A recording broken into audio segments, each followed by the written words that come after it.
Hello, good evening, and welcome to the Burn KC Sunday Scorchcast. I am your host, Alex Blackburn. The usual host, of course.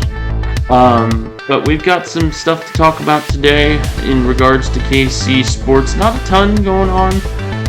Obviously, it's a bye week for the Chiefs because they're the one seed in the NFL playoffs, but that doesn't mean the NFL playoffs that are going on right now have no impact on how the Chiefs will do. It's definitely looking like it's looking pretty interesting, and we're gonna go over that. But before that, we will go over college basketball. Mizzou, K-State, and KU all had a pretty eventful January, I'd say. Some stuff to work on, some stuff they've done well. And we're going to go over that. And finally, we got some KC Current news, a couple hearings going on, as well as the NWSL draft that happened this past weekend. So, got a little bit to talk about today. Should be a fairly decent sized show, not as big as, like, say, a long show would be. But this is going to be a fairly decent sized show. And just to clarify, this is the first show using Adobe Premiere Elements. Special thanks to my mom, Missy D. Donder, for grabbing that for me. And this is the first official show with using that editing software. So forgive me if my editing skills are still kind of rusty. I've been kind of screwing around with it this past week. Figuring out how to do certain things. I'm going to continue to learn and improve on that. So the quality of video will only get better. So that's something to be hopeful for, right? But let's just jump into this. All right, moving into some college basketball. All three teams saw some action this weekend, as well as throughout this week. And really, the only team that came out scot-free was KU, and that's even a stretch to begin with.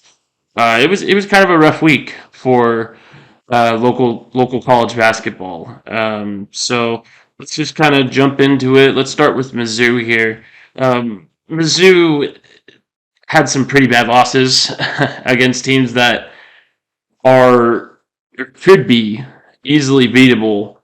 In regard to a ranked squad, and that was the teams of Texas A&M and Florida, and those are teams that they need to beat. I mean, plain and simple, those are teams that they need to beat as a ranked squad. I think the defense that the Missouri Tigers have been showing is just not good, and it hasn't been good. I thought it was shaky to begin with, and it's got to improve. You can't get complacent as well. I saw a lot of complacency when the Tigers were up, including that Vanderbilt game that they actually won. But it's just not looked like a ranked team. It hasn't looked like a team that is back on its feet just yet. Am I going to say that there's a reason to panic for Missouri? Not necessarily, no. I think you've got a ton of talent with Kobe Brown and others that will carry you to a good record, as well as a great coach in Dennis Gates. But overall, Mizzou just has to learn how to finish, and they have to shore up that defense. It's looked like a team that has the ability to win games against elite squads, but just kind of either gets overconfident, which is going to be a theme that you're soon going to see in regards to all three local teams. But overall, it's a squad that I think is not just yet used to winning a lot and playing from being ahead, basically. And the past couple of games against Texas A&M and Florida have shown that. And what we have with the Missouri Tigers is a good basketball team. This is a team that can beat the likes of Kentucky, that can beat the likes of Arkansas, of Illinois, of Tennessee, Alabama, even. And Alabama is a great, great squad this year. It's just going to take some cleaning up on defense and just continuing the momentum once you get it. It's been a problem with the Missouri Tigers for actually quite some time, even before Dennis Gates, of just not carrying that momentum and ended up falling on your face by the end of the game. And again, there's no super duper reason to panic yet. Obviously, it's still pretty early in conference season, and Missouri can absolutely turn it around. This is a team that can beat good squads, um, but they just got to show it, and they did not show it this week. Um, Texas A&M and Florida are not that great of teams this year, and this Missouri defense kind of made them look like they were world beaters. Um, Vanderbilt should not be able to put up 82 against you if you are a good program. If you are a program worthy of being ranked, in my opinion.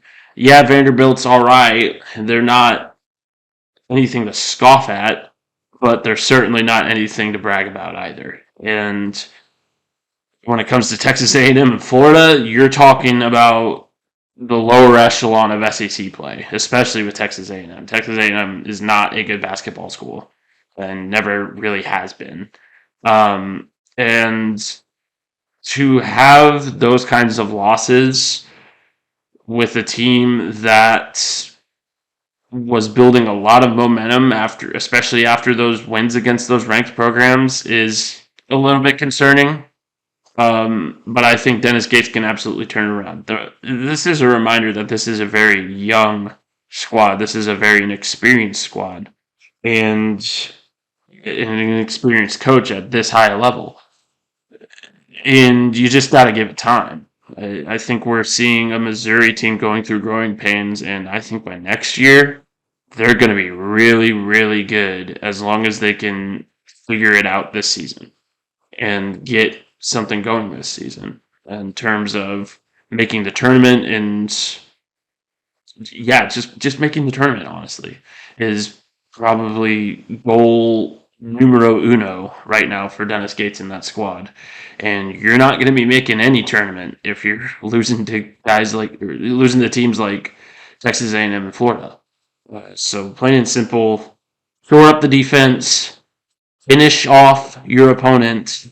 Again, a big theme when it comes to the local colleges, especially this week. And just overall, this is a squad that can be elite if they want to. And I'm saying that as a Kansas Jayhawk alum. This is a Missouri program that can easily win the SEC if they want to. And all that matters is just going through those growing pains, and that's what they're currently going through right now. So, no real reason to panic yet, but there is some concerns to be laid out that need to be addressed. So, as for K-State, we're going to go to K-State next here. Again, no reason to panic just yet. Yeah, that TCU loss was real bad. But overall, you still got a good basketball team. TCU's a good basketball program as well. Or is just now becoming good, I should say. But they're a solid program as well. And to go out there in a hostile environment, granted Fort Worth is nothing to gawk at when it comes to home court advantage. If you've seen a home TCU game, you realize that they don't really give a rat's about basketball. And yeah, they're football team went to the national championship and ended up getting shellacked. But overall, I mean, this is still a good TCU team, home court advantage or not, and they showed it. They showed that they have been to or close to the mountaintop of the Big 12, and K State showed that they haven't been there in quite some time. And they showed their inexperience. They showed their overconfidence, and they showed their. It showed how tough the Big 12 is going to be this year. Um, you know, TCU held K State's key players like Keontae Johnson, like Mike Noel, and others in check throughout the entire game. And I think K State is beginning to realize that you can't just rely on your key starters, much like KU. But we'll get to them soon. And just overall, the Big 12 is going to be an absolute madhouse this year, and you have to win games against teams that are beatable, and TCU's beatable. We've seen the good, the bad, the good, the bad, and the ugly with TCU, and this year already.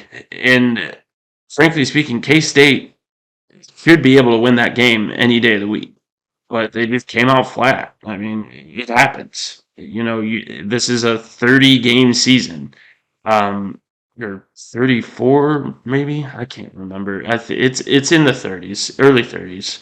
Um, but it's a long season, and you're gonna have games that come as a shock and come as a wake up call. And hopefully, Jerome Tang, being the good coach that he is going to use this as a wake up call and say to his guys, "Hey, like I."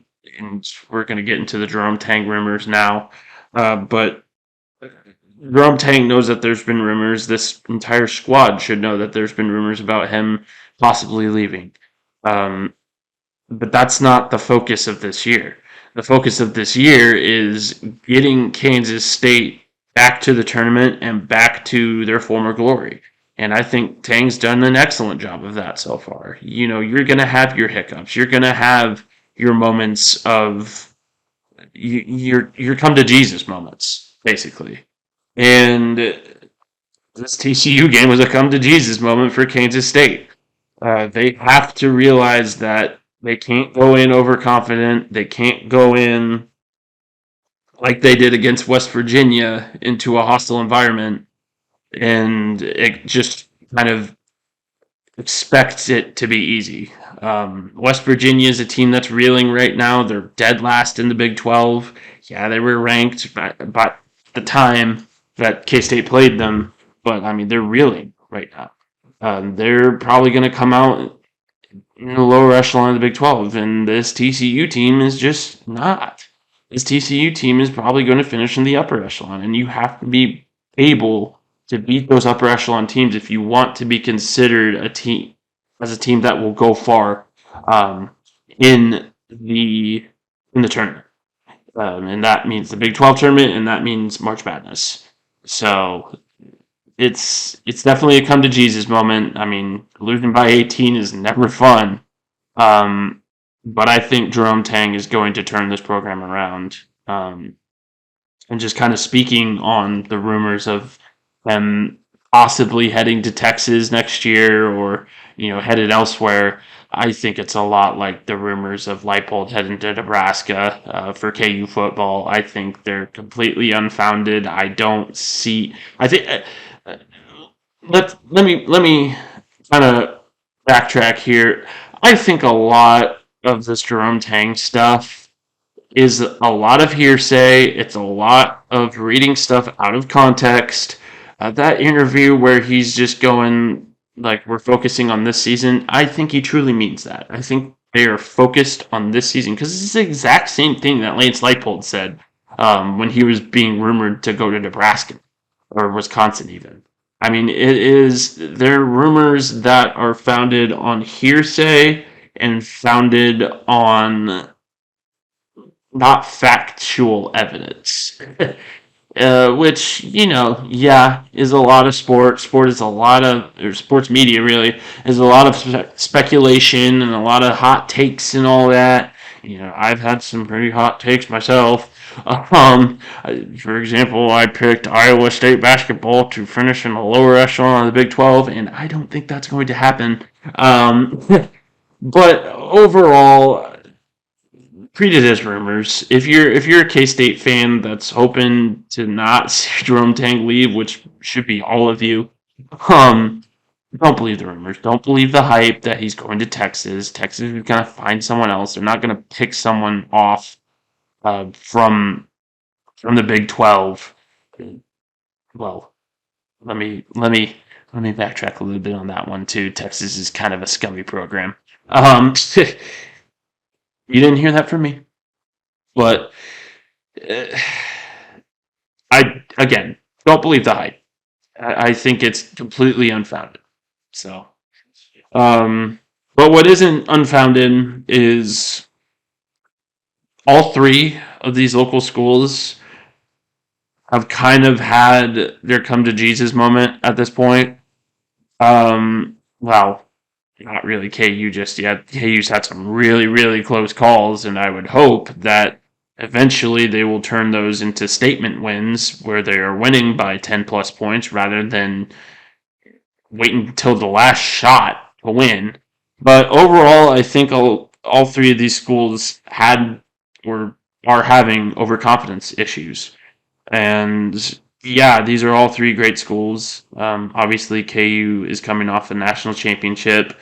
They're expecting to repeat almost. Um, I would lower those expectations. I think you just got to focus on one step at a time right now.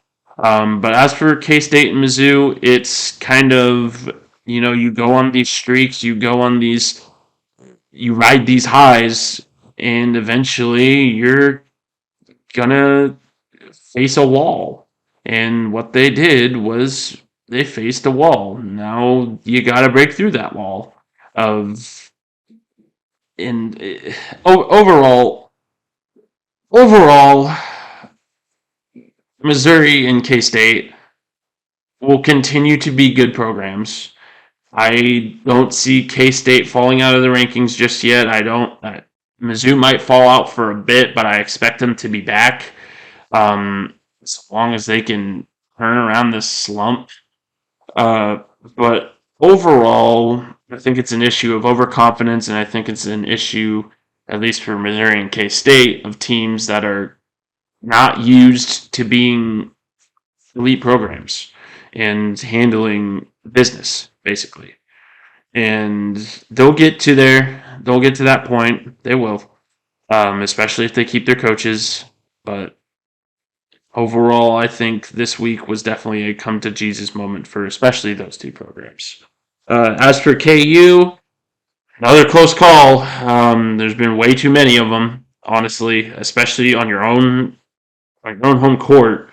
You should not be having these slumps where you go scoreless for 15 minutes. I mean, that's inexcusable as a build. Well, I'm hyperbolizing, but overall, KU just has to find a way to keep their opponent beat because they had Iowa State beat a couple times, even at the very beginning of the game where they went up 10 points.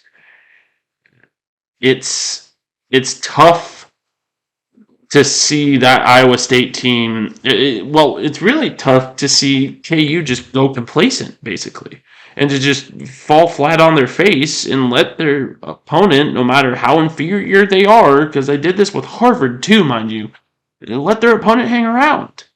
I mean, this is supposed to be an elite blue blood basketball program, and they're letting teams like Harvard hang around. And yeah, credit to Harvard for showing some fight in a hostile environment, but KU's got Kansas State twice this month, on Tuesday and then on the 31st. If they can't If they come out like they've came out the past couple of games against Iowa State and Oklahoma, they're going to lose. And I truly believe that. I think K State just suffered a really bad loss that they're going to want to recover from. And I think a great way of recovering from that loss would to beat your fierce rival at your own place. And an even better way of doing that would to beat them at their place. And by all means, after watching this KU team, that's possible. That's by all means possible. And I think Bill Self has to get his team together and say, hey, we cannot be complacent. We cannot be overconfident. We have to make shots fall. We have to get those offensive rebounds. We cannot rely solely on our three key starters in Dick, Wilson, and Harris. We just can't. There has to be points off the bench. There has to be points. There has to be better shot selection for sure. I mean, you can't just go up there when within the first 5 seconds of the shot clock just need it from NBA range. I mean, it's inexcusable, and I think Bill Self of all people knows that and has told them that, but they continue to do it. So now's the time that Bill Self has to sit this team down and say, hey, listen, we're getting into the meat and potatoes of our schedule, of our conference schedule. And if we expect to win, if any of us expect to win the day, there has to be some improvement coming off the bench. There has to be better offensive rebounding. There has to be better shot selection. And there cannot be any complacency. Because I reiterate, the Big 12 is going to be absolute chaos this year. There is no team in the Big 12 that is quote unquote bad this year. I mean, I think I read somewhere that all 10 of the Big 12 schools are in the top 40 in terms of in terms of net ranking and strength of schedule. I mean, that's the conference that you're dealing with here. You're dealing with the best conference in basketball. And in order to win these games, you have to be willing to put your team on your back. And that goes for everyone, not just the three key starters that I mentioned. Everyone. And KJ Adams has recognized that. I mean, KJ Adams has flourished into an incredible player. An incredible player. Excuse my grammar. But it's just been relying on one guy or the other when in all reality it should be a full team effort, and KU's got the ability to do that because they've waxed Indiana, they waxed Missouri because of the team effort and because of playing with a chip on their shoulder, of playing like they want to repeat that national title. And thus far, in conference play at least, we haven't really seen that. And eventually, it's going to have to happen if KU expects to, A, win the Big 12 regular season, B, possibly win the Big 12 tournament if you want, I guess, and C, to win March Madness. And C is the hardest objective of them all. But you got to go one goal at a time here, and I think the main goal here for KU as of now is to win the Big 12. And that means the regular season, not the tournament. The tournament's, all well and good if you win it, but overall, win the regular season, and I think you guarantee yourself a number one overall seed because this Big 12 is incredibly good. So that's just kind of my thoughts on KU there. Overall, KU's got solid defense. They showed it against a team that also has solid defense in Iowa State yesterday. And it was a tight game. But it was a game that could very well have been opened up if KU just had better shot selection and got those offensive rebounds. So overall, I'm not complaining too hard on KU or K-State or Missouri. I think all three schools are still very, very good and are having very, very good years thus far. And I expect all three teams to make the tournament, honestly. I don't see any team from this area, aside from my poor Roos, the UMKC Roos. Unfortunately, they are kind of on a losing streak right now. But they beat Mount St. Mary's. If anybody knows who that is. Um, but oh yeah, in summary, there's stuff for each program to work on that I feel will get corrected because of the coaching staff that is at each program. Um, and overall, there's no reason to hit the panic button yet for anybody. It's going to be a tough schedule, but there's no reason to hit the panic button. I think each team has the ability to win and win with authority. So that's kind of my thoughts on local college basketball at this point. Moving on to the KC Current. Obviously, the NWSL draft was a couple days ago, or started a couple days ago. It ended yesterday. And overall, the Current had a good draft. Drafted a lot of local talent from KU, Iowa State. I think I saw a K-State player on there as well. So it was a good draft. You got a lot of local talent, a lot of talent that will definitely contribute. And then above all of that, you got a major free agent signing in Dabina, who has a lot of experience with Brazil's national team. She's a well experienced veteran that will help this squad a lot, um, and kind of get them over the hump of being that second place to being the program that wins tons of championships. And I personally believe that.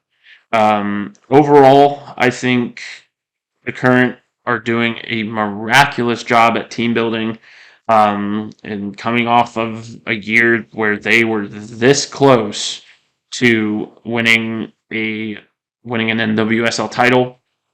It's impressive for such a new team to be how they are, how the Current is right now, um, both on and off the field, because you've got the new stadium being built, you've got a great squad being built, from the drafts to the free agent signings, and of course you've got the basically the king and queen of Kansas City, Brittany and Patrick Mahomes, running that program. If you didn't hear already, Patrick Mahomes has become a minority owner of the Kansas City Current. I think that's huge. I think he's already made an impact for the Royals and their fan base. I think it was needed for the Royals. But I think it's just icing on the cake for the Kansas City Current because they're already on the right track on becoming one of Kansas City's premier sports franchises, and honestly, one of the nation's premier sports franchises. Um, it's going to be interesting to see where this team is at, come the start of the NWSL season. I think there's a big talent crop, that will make choosing the starting 11 real hard. And overall, I think the Kansas City Current are going to have a great year next year, a landmark year, really, given the fact that the new stadium is supposed to open up sometime late in the year, or in 2024, actually. So during the off season after this year, that's something to look forward to.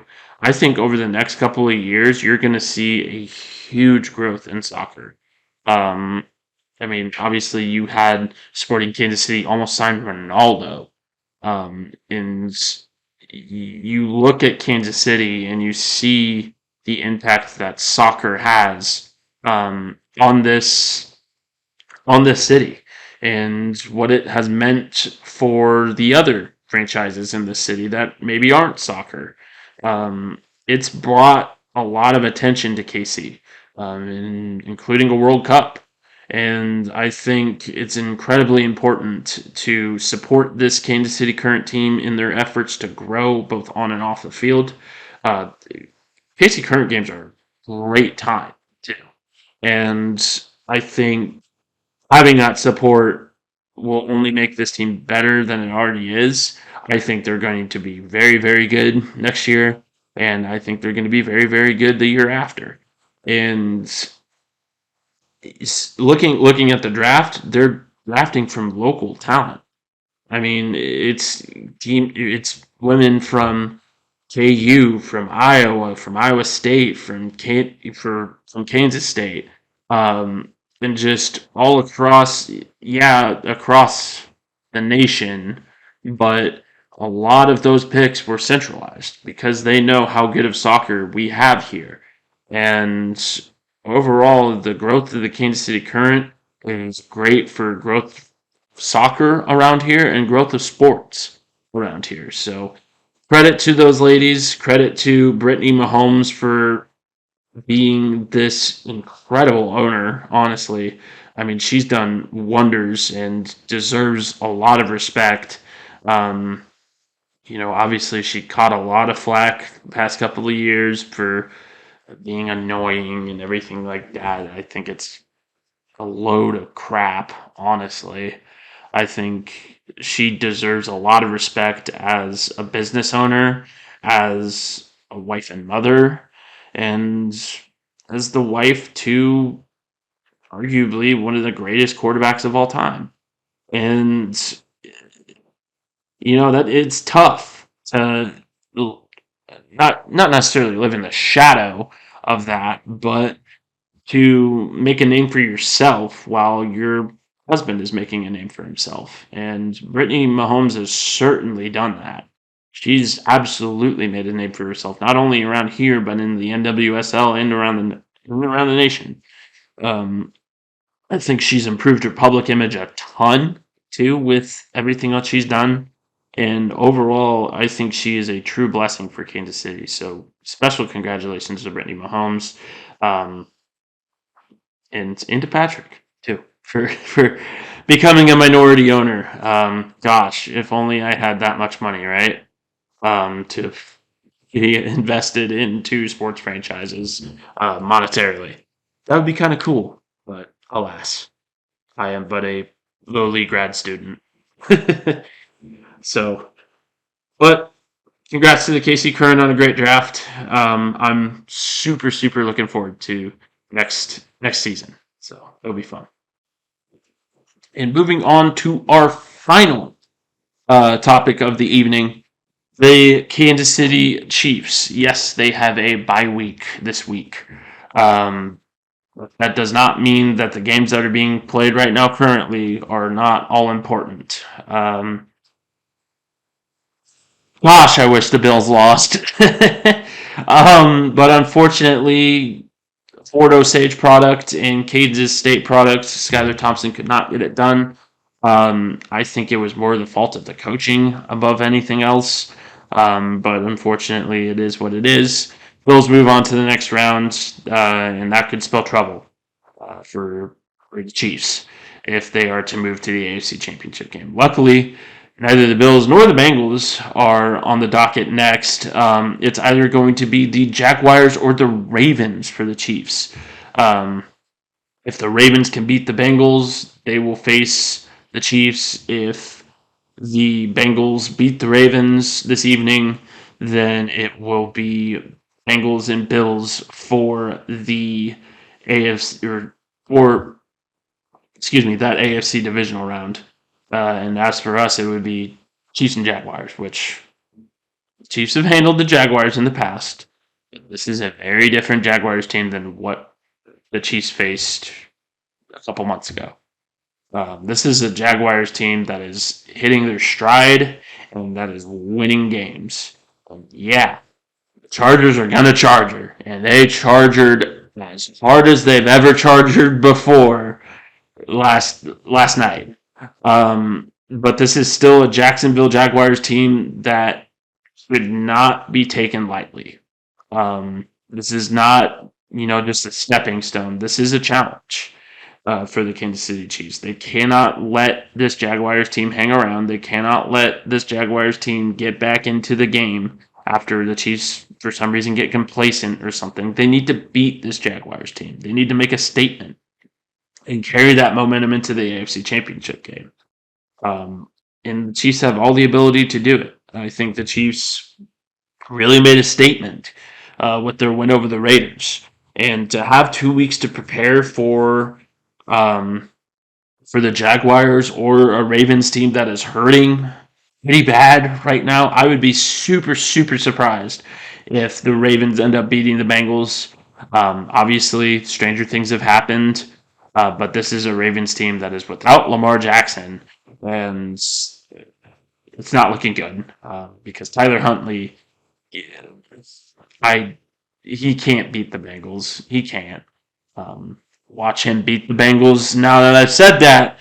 But overall, I fully anticipate the Chiefs facing the Jaguars, and it's a concern. I wouldn't say I am scared of the Jaguars. Obviously, Trevor Lawrence still threw 4 interceptions yesterday and still was absolutely terrible those first couple of quarters. I mean, how how did the Chargers lose? I mean, at this point, it's the football gods just hating on the city of Los Angeles, um, and specifically the Chargers because I don't know, you're owned by Dean Spanos.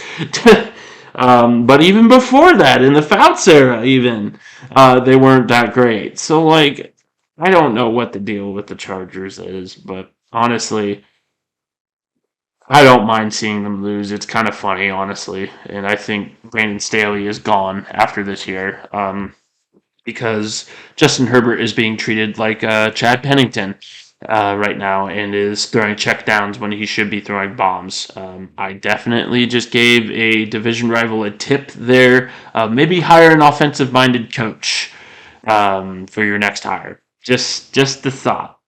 Yeah, Marty Schottenheimer, God rest his soul, is a great quarterback, but he started a trend that you guys are still recovering from. Um, and that's hiring defensive minded coaches when you should be hiring offensive minded coaches that know how to use elite quarterbacks like Justin Herbert and like Philip Rivers. Um, but I digress. Back to the Chiefs, though. Uh, what I'm seeing right now, more than likely, the AFC Championship is going to be held in Atlanta. If you did not hear that news or did not read my articles, how dare you? The AFC Championship game, the neutral site has been decided. It will be in Atlanta, Georgia, at I think it's still called the Georgia Dome, or maybe it's the Mercedes-Benz Dome. I can't remember. But it's the one that kind of opens like. That was a bad example, but um, forgive me. But it will be held in Atlanta, and overall, I think Atlanta's a fine site. It's not Pittsburgh, it's not Cleveland, it's not super close to any team that could potentially make the AFC Championship. Um, and the teams that were involved in that decision, which were the Bills, Bengals, and Chiefs. And overall, I think having a lot of people are out there complaining about how it's indoors, it's not outdoor, and these two teams, the Chiefs and the Bengals slash Bills, are both outdoor squads that play their AFC Championship outdoors. Um, it doesn't matter. It doesn't.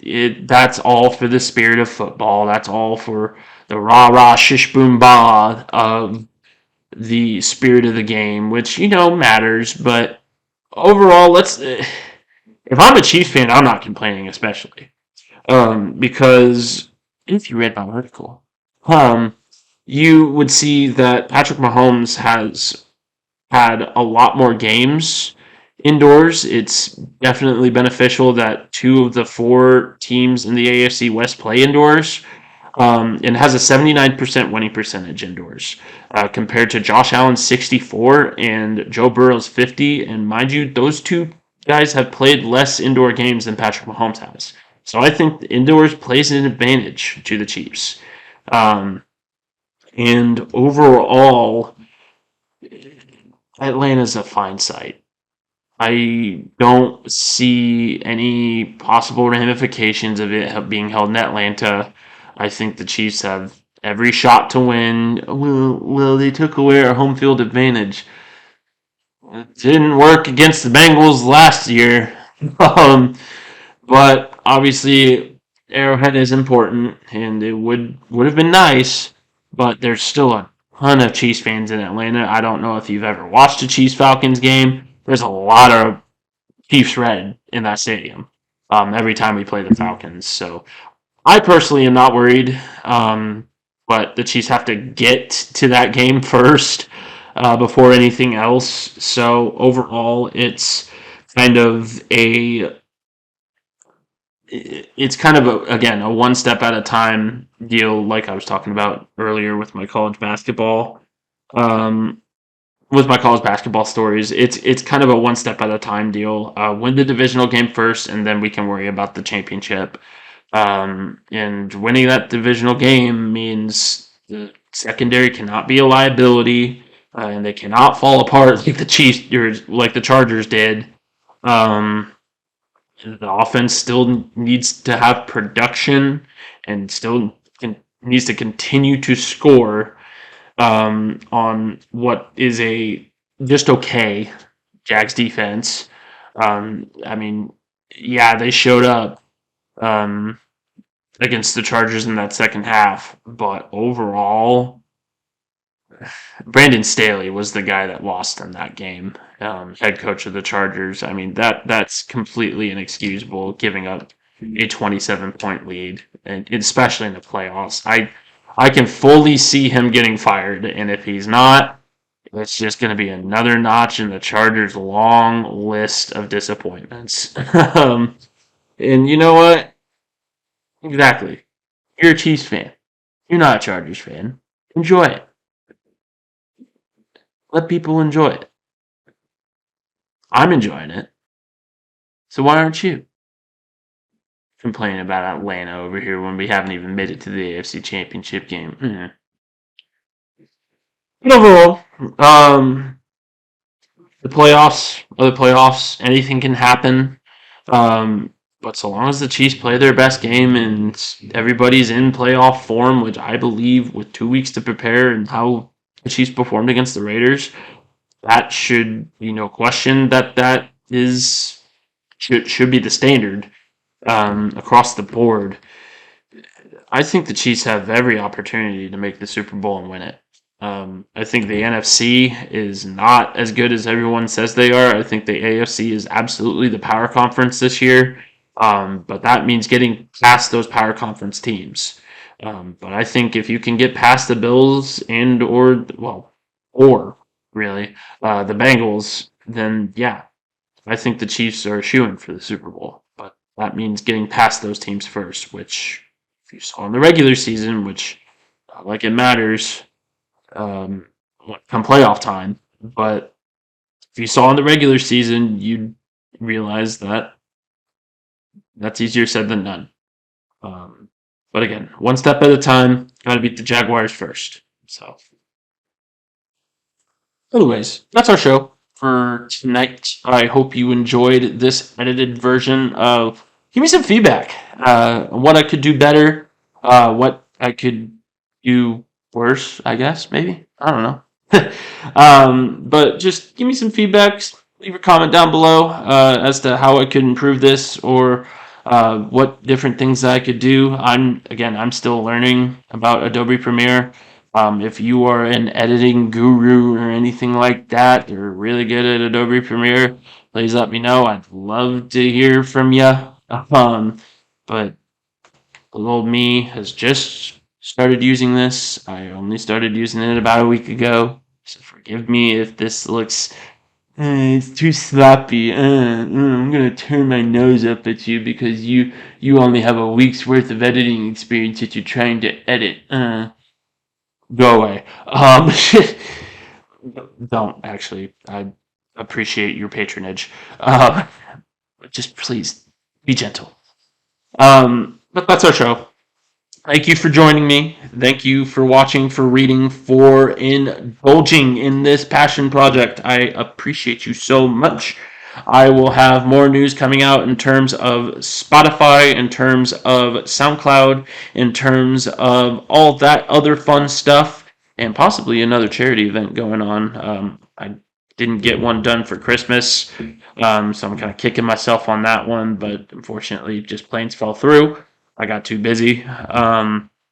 But I am planning on getting something sorted out in terms of charity and fundraising here in the next couple of weeks. So be on the lookout for that. Be on the lookout for Spotify and SoundCloud news.